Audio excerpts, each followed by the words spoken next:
The EFF Deputy President Floyd Shivambu says South Africa should learn from countries such as China on how to resolve the current challenge of electricity supply. South Africa has been experiencing power cuts, which has led to many small businesses shutting down. He has commended China for being able to reduce the level of poverty in that country.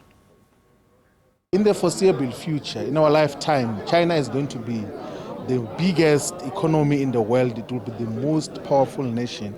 And it's one which is rising in a way that is not destructive. It is not like these colonial and neo-colonial forces that impose their will on countries that they do business with or have relationships with. So the People's Republic of China has got far much fairer and balanced relationships with all the countries that it deals with. So it is important that we as South Africa, as the African continent as a whole, we should embrace, deepen and give meaning to the relationship that we have with the People's Republic of China. It's a relationship that does not just start now. It has been a relationship that has been defined in the anti-colonial struggles.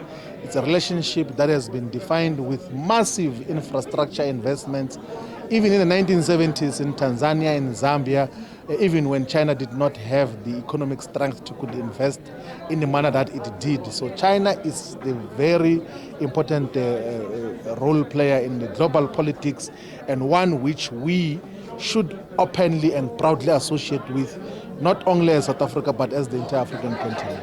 Looking at the war in Ukraine, what must be the role of China?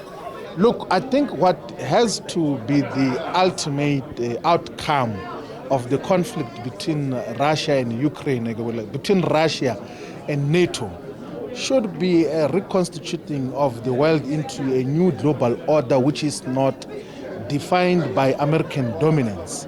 So now we must call upon China and Russia and all progressive forces to introduce new global order, new global payment systems that are not based on the dollar, and new trade routes that are not dependent on American dominance and bullying tactics.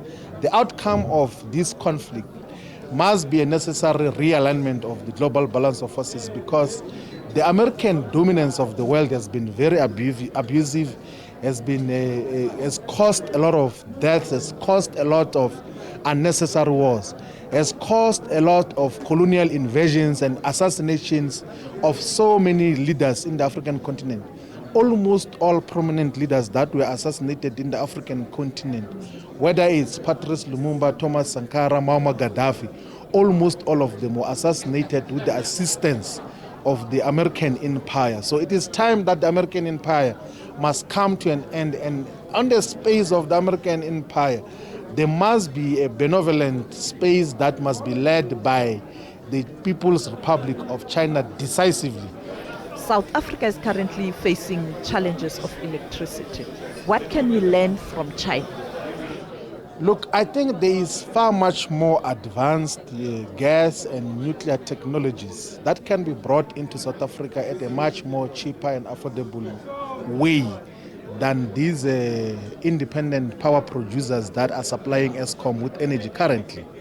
I would think that as part of broadening the scale of energy sources, South Africa should actively and much more proactively engage with the institutions. Rosatom in Russia produces 20% of the nuclear energy and electricity of Russia as a whole.